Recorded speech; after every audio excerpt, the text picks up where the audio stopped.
ಇತ್ತೀಚೆಗೆ centre for the study of organised hate ಅಧೀನದ India hate lab ಬಿಡುಗಡೆ ಮಾಡಿದ ವರದಿ ಭಾರತದ ಭವಿಷ್ಯದ ಬಗ್ಗೆ ಗಂಭೀರ ಕಳವಳಗಳನ್ನು ಹುಟ್ಟುಹಾಕಿದೆ. 2025ರ ಅವಧಿಯಲ್ಲಿ ದಾಖಲಾದ 1300ಕ್ಕೂ ಹೆಚ್ಚಿನ ದ್ವೇಷ ಭಾಷಣದ ಘಟನೆಗಳು ಕೇವಲ ಅಂಕಿಅಂಶಗಳಲ್ಲ, ಅವು ಭಾರತದ ವೈವಿಧ್ಯಮಯ ಸಮಾಜದಲ್ಲಿ ಬಿರುಕು ಮೂಡಿಸುತ್ತಿರುವ ವ್ಯವಸ್ಥಿತ ಪ್ರಯತ್ನಗಳ ಪ್ರತಿಫಲನಗಳಾಗಿವೆ. ಪ್ರಜಾಪ್ರಭುತ್ವದ ಅಡಿಪಾಯವಾದ ಸಮಾನತೆ ಮತ್ತು ಧಾರ್ಮಿಕ ಸೌಹಾರ್ದತೆ ಅಪಾಯದಲ್ಲಿದೆಯಾ ಅನ್ನೋ ಪ್ರಶ್ನೆಯನ್ನ ಈ ವರದಿ ಜಾಗತಿಕ ವೇದಿಕೆಯ ಮುಂದಿಟ್ಟಿದೆ. 2025ರ ವರದಿ ದ್ವೇಷ ಭಾಷಣದ ವ್ಯಾಪ್ತಿ ಮತ್ತು ತೀವ್ರತೆಯನ್ನ ಸ್ಪಷ್ಟವಾಗಿ ಬಿಂಬಿಸುತ್ತೆ. 2023ರಲ್ಲಿ 668 ಘಟನೆಗಳು ದಾಖಲಾಗಿದ್ರೆ 2024ರಲ್ಲಿ ಅವುಗಳ ಏರಿಕೆ ಕಂಡುಬಂದಿತ್ತು. ಆದರೆ 2025ರಲ್ಲಿ ಈ ಸಂಖ್ಯೆ 1318ಕ್ಕೆ ಏರಿದೆ.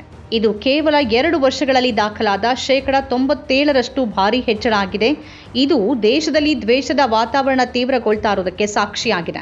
ವರದಿಯ ಪ್ರಕಾರ ಒಟ್ಟು ದ್ವೇಷ ಭಾಷಣಗಳಲ್ಲಿ 98% ಅಂದರೆ 1289 ಭಾಷಣಗಳು ಮುಸ್ಲಿಂ ಸಮುದಾಯವನ್ನೇ ಗುರಿಯಾಗಿಸಿಕೊಂಡಿವೆ. ಇದೇ ವೇಳೆ ಕ್ರಿಶ್ಚಿಯನ್ ಸಮುದಾಯದ ವಿರುದ್ಧದ ದ್ವೇಷ ಭಾಷಣಗಳು ಈ ಹಿಂದಕ್ಕೆ ಹೋಲಿಸಿದ್ರೆ 41% ಹೆಚ್ಚಾಗಿದ್ದು 162 ಘಟನೆಗಳು ದಾಖಲಾಗಿದೆ. ದ್ವೇಷ ಭಾಷಣಗಳಿಗೂ ಅಧಿಕಾರದಲ್ಲಿರುವ ಪಕ್ಷಕ್ಕೂ ನೇರ ಸಂಬಂಧ ಇರುವುದನ್ನ ವರದಿ ಎತ್ತಿ ತೋರಿಸುತ್ತೆ.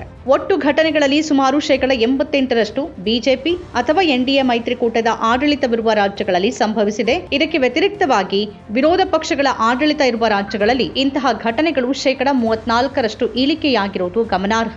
ವಿಶ್ವಸಂಸ್ಥೆಯ ವ್ಯಾಖ್ಯಾನಗಳನ್ನು ಬಳಸಿ ಈ ಭಾಷಣಗಳನ್ನು ವರ್ಗೀಕರಿಸಲಾಗಿದೆ. ಕೇವಲ ಮೌಖಿಕ ನಿಂದನೆಯನ್ನ ಮೀರಿ ಇವು ಸಮಾಜದ ಸ್ವಾಸ್ಥ್ಯವನ್ನ ಹದಗೆಡಿಸುವ ಹಲವು ಆಯಾಮಗಳನ್ನು ಹೊಂದಿವೆ. ದಾಖಲಾದ ಘಟನೆಗಳಲ್ಲಿ ಅರ್ಧದಷ್ಟು ಅಂದರೆ 656 ಘಟನೆಗಳು ಲವ್ ಜಿಹಾದ್, ಲ್ಯಾಂಡ್ ಜಿಹಾದ್ ಮತ್ತು ಜನಸಂಖ್ಯಾ ಜಿಹಾದ್ ಎಂಬ ಕಾಲ್ಪನಿಕ ಪಿತೂರಿಗಳನ್ನು ಆಧರಿಸಿವೆ. ಜನಸಾಮಾನ್ಯರಲ್ಲಿ ಭಯ ಬಿತ್ತೋಕೆ ಇಂತಹ ಪದ ಬಳಕೆ ಮಾಡಲಾಗ್ತಿದೆ. ಸುಮಾರು 308 ಭಾಷಣಗಳಲ್ಲಿ ಹಿಂಸಾಚಾರಕ್ಕೆ ಕರೆ ನೀಡಲಾಗಿದೆ ಮತ್ತು 136 ಭಾಷಣಗಳಲ್ಲಿ ಸಾರ್ವಜನಿಕವಾಗಿ ಶಸ್ತ್ರಾಸ್ತ್ರಗಳನ್ನು ಹಿಡಿಯುವಂತೆ ಪ್ರಚೋದನೆ ಮಾಡಲಾಗಿದೆ. ಮಹಾರಾಷ್ಟ್ರದಲ್ಲಿ ಇಂತಹ ಭಾಷಣಗಳ ಪ್ರಮಾಣ ಅತಿ ಹೆಚ್ಚಿದೆ. 120 ಭಾಷಣಗಳಲ್ಲಿ ಅಲ್ಪಸಂಖ್ಯಾತ ಸಮುದಾಯದ ವ್ಯಾಪಾರ ವಹಿವಾಟುಗಳನ್ನು ಬಹಿಷ್ಕರಿಸುವಂತೆ ಕರೆ ನೀಡಲಾಗಿದೆ.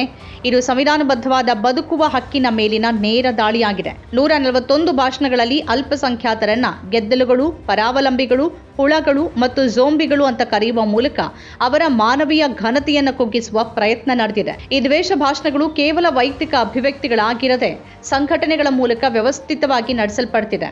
ವಿಶ್ವ ಹಿಂದೂ ಪರಿಷತ್, ಬಜರಂಗ್ ದಳ ಮತ್ತು ಅಂತಾರಾಷ್ಟ್ರೀಯ ಹಿಂದೂ ಪರಿಷತ್ನಂತಹ ಸಂಘಟನೆಗಳು ಈ ಕಾರ್ಯಕ್ರಮಗಳ ಹಿಂದಿನ ಶಕ್ತಿಯಾಗಿವೆ. ವರದಿ ಕೆಲವು ಪ್ರಮುಖ ವ್ಯಕ್ತಿಗಳನ್ನ ಅತಿ ಹೆಚ್ಚು ದ್ವೇಷ ಭಾಷಣ ಮಾಡೋರು ಅಂತ ಗುರುತಿಸಿದೆ. ಉತ್ತರಾಖಂಡದ ಮುಖ್ಯಮಂತ್ರಿ ಪುಷ್ಕರ್ ಸಿಂಗ್ ಧಾಮಿ ಅವರು 71 ಭಾಷಣಗಳೊಂದಿಗೆ ಈ ಪಟ್ಟಿಯಲ್ಲಿ ಅಗ್ರಸ್ಥಾನದಲ್ಲಿದ್ದಾರೆ. ಪ್ರವೀಣ್ ತೊಗಾಡಿಯಾ ಮತ್ತು ಅಶ್ವಿನಿ ಉಪಾಧ್ಯಾಯ ಅವರ ಹೆಸರುಗಳು ಈ ಪಟ್ಟಿಯಲ್ಲಿದೆ. ಧಾರ್ಮಿಕ ಮುಖಂಡರು ಮತ್ತು ಸಾಧು ಸಂತರು ಇಂತಹ ಘಟನೆಗಳಲ್ಲಿ ತೊಡಗಿಸಿಕೊಳ್ಳುವುದು ಹೆಚ್ಚಾಗ್ತಿರೋದು ದ್ವೇಷಕ್ಕೆ ಧಾರ್ಮಿಕ ಮುಖವಾಡ ತೊಡಿಸುವ ಪ್ರಯತ್ನವಾಗಿ ಕಂಡುಬರ್ತಿದೆ. ಇವತ್ತಿನ ಡಿಜಿಟಲ್ ಯುಗದಲ್ಲಿ ದ್ವೇಷ ಭಾಷಣ ಕೇವಲ ಒಂದು ವೇದಿಕೆಗೆ, ಒಂದು ಪ್ರದೇಶಕ್ಕೆ ಸೀಮಿತವಾಗಿಲ್ಲ. 1318 ಘಟನೆಗಳಲ್ಲಿ 1278 ಘಟನೆಗಳು ಸಾಮಾಜಿಕ ಮಾಧ್ಯಮಗಳಲ್ಲಿ ನೇರ ಪ್ರಸಾರಗೊಂಡಿವೆ ಅಥವಾ ಹಂಚಿಕೆಯಾಗಿವೆ. ಫೇಸ್ಬುಕ್ 942 ಮೊದಲ ಅಪ್ಲೋಡ್ಗಳೊಂದಿಗೆ ದ್ವೇಷ ಹರಡುವ ಪ್ರಮುಖ ವೇದಿಕೆಯಾಗಿದೆ. ಯೂಟ್ಯೂಬ್ ಮತ್ತು ಇನ್ಸ್ಟಾಗ್ರಾಂನಲ್ಲಿ ಕ್ರಮವಾಗಿ 246 ಮತ್ತು 67 ಘಟನೆಗಳು ದಾಖಲಾಗಿವೆ.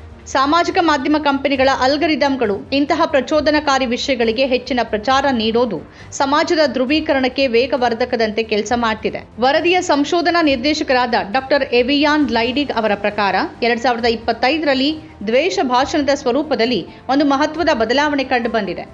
ಈ ಮೊದಲು ಚುನಾವಣೆಗಳ ಹತ್ತಿರದಲ್ಲಿ ಮಾತ್ರ ದ್ವೇಷದ ಭಾಷಣಗಳು ಹೆಚ್ಚುತ್ತಿದ್ವು. ಆದರೆ 2025ರಲ್ಲಿ ಚುನಾವಣೆ ಇಲ್ಲದ ಸಮಯದಲ್ಲೂ ಈ ಅಲೆ ಸ್ಥಿರವಾಗಿ ಮುಂದುವರೆದಿದೆ.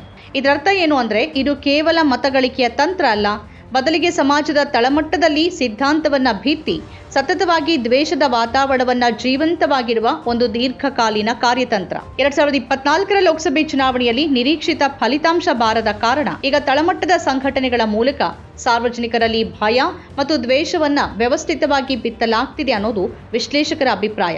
ಈ ಪರಿಸ್ಥಿತಿ ಭಾರತದ ಆಂತರಿಕ ಭದ್ರತೆ ಮತ್ತು ಸಾಮಾಜಿಕ ಸ್ಥಿರತೆಗೆ ದೊಡ್ಡ ಸವಾಲಾಗಿದೆ.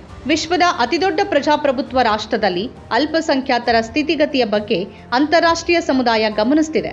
ಇದು ಭಾರತದ ವಿದೇಶಾಂಗ ನೀತಿ ಮತ್ತು ಬಂಡವಾಳ ಹೂಡಿಕೆಯ ಮೇಲೆ ಪರಿಣಾಮ ಬೀರಬಹುದು. ದ್ವೇಷ ಭಾಷಣಗಳು ಶೀಘ್ರದಲ್ಲೇ ದೈಹಿಕ ಹಿಂಸಾಚಾರಕ್ಕೆ ನಾಂದಿಯಾಗಬಹುದು. ಮಸೀದಿ ಮತ್ತು ಚರ್ಚ್ಗಳ ಧ್ವಂಸಕ್ಕೆ ಕರೆ ನೀಡಿರೋದು ಸಮಾಜ ಸಮಾಜದಲ್ಲಿ ದೊಡ್ಡ ಸಂಘರ್ಷಕ್ಕೆ ಪ್ರೇರಣೆ ನೀಡಬಹುದು. ಸಂವಿಧಾನದ ವಿಧಿ 14 ಮತ್ತು 15 ನೀಡುವ ಸಮಾನತೆ ಮತ್ತು ತಾರತಮ್ಯ ರಹಿತ ಬದುಕಿನ ಹಕ್ಕನ್ನ ಇಂತಹ ಘಟನೆಗಳು ಹತ್ತಿಕ್ತಿವೆ. ದ್ವೇಷ ಭಾಷಣದ ಈ ಪಿಡುಗನ್ನ ತಡೆಯೋಕೆ ಕೇವಲ ವರದಿಗಳು ಸಾಕಾಗೋದಿಲ್ಲ. ಸುಪ್ರೀಂ ಕೋರ್ಟ್ ಈಗಾಗಲೇ ದ್ವೇಷ ಭಾಷಣದ ವಿರುದ್ಧ ಕಠಿಣ ಕ್ರಮಕ್ಕೆ ಸೂಚಿಸಿದೆ. ದೂರುಗಳಿಗಾಗಿ ಕಾಯದೆ ಪೊಲೀಸರು ಸ್ವಯಂ ಪ್ರೇರಿತ ಕೇಸನ್ನು ದಾಖಲಿಸಬೇಕು. ಅಧಿಕಾರದಲ್ಲಿರೋರು ತಮ್ಮ ಪಕ್ಷದ ನಾಯಕರು ಅಥವಾ ಬೆಂಬಲಿಗರು ದ್ವೇಷದ ಮಾತುಗಳನ್ನಾಡಿದಾಗ ಕಠಿಣ ಶಿಕ್ಷೆ ವಿಧಿಸಬೇಕು. ರಾಜಕೀಯ ಲಾಭಕ್ಕಿಂತ ದೇಶದ ಶಾಂತಿ ದೊಡ್ಡದು ಅನ್ನೋದನ್ನ ಅರಿಬೇಕು. ಶಾಂತಿಪ್ರಿಯ ನಾಗರಿಕರು ದ್ವೇಷದ ಸಂದೇಶಗಳನ್ನು ತಿರಸ್ಕರಿಸಬೇಕು ಮತ್ತು ಸಾಮಾಜಿಕ ಮಾಧ್ಯಮಗಳಲ್ಲಿ ಸೌಹಾರ್ದತೆಯ ಸಂದೇಶಗಳನ್ನು ಹರಡಬೇಕು. ವರದಿ ನೀಡುತ್ತಿರುವ ಎಚ್ಚರಿಕೆಯನ್ನ ಗಂಭೀರವಾಗಿ ಪರಿಗಣಿಸದೇ ಇದ್ರೆ 2029ರ ಸಾರ್ವತ್ರಿಕ ಚುನಾವಣೆ ಬರೋ ಹೊತ್ತಿಗೆ ಭಾರತದ ಸಾಮಾಜಿಕ ಸಾಮರಸ್ಯ ಸರಿಪಡಿಸೋದಕ್ಕೆ ಆಗದಷ್ಟು ಹಾನಿಗೊಳಗಾಗುವ ಅಪಾಯ ಇದೆ. ನಮ್ಮ ಕಾರ್ಯಕ್ರಮಗಳನ್ನ ನೀವು ನೋಡ್ತಾ ಇದ್ರೆ ನಮ್ಮ ಚಾನೆಲ್ ಅನ್ನ ಸಬ್ಸ್ಕ್ರೈಬ್ ಮಾಡಿ, ಪಕ್ಕದ ಬೆಲ್ ಐಕಾನ್ ಒತ್ತಿ ನಮ್ಮನ್ನ ಬೆಂಬಲಿಸಿ. ಹಾಗೆ ನಮ್ಮ ಕಾರ್ಯಕ್ರಮಗಳನ್ನ ಲೈಕ್ ಮಾಡಿ, ಕಮೆಂಟ್ ಮಾಡಿ, ಅದನ್ನ ಬೇರೆಯವರಿಗೂ ವಾಟ್ಸ್ಆಪ್ ಮೂಲಕ ಶೇರ್ ಮಾಡಿ. ನೀವು ಹೀಗೆ ಮಾಡಿದಾಗ ನಮ್ಮ ಚಾನೆಲ್ ಮತ್ತಷ್ಟು ಜನರಿಗೆ ತಲುಪಲು ನೀವು ನಮ್ಮೊಂದಿಗೆ ಸಹಕರಿಸಿದ ಹಾಗಾಗುತ್ತೆ. ಇದು ನೀವು ಯಾವುದೇ ಖರ್ಚಿಲ್ಲದೆ ಕೆಲವೇ ಸೆಕೆಂಡುಗಳಲ್ಲಿ ನೀಡಬಹುದಾದ ಸಹಕಾರ. ಧನ್ಯವಾದಗಳು.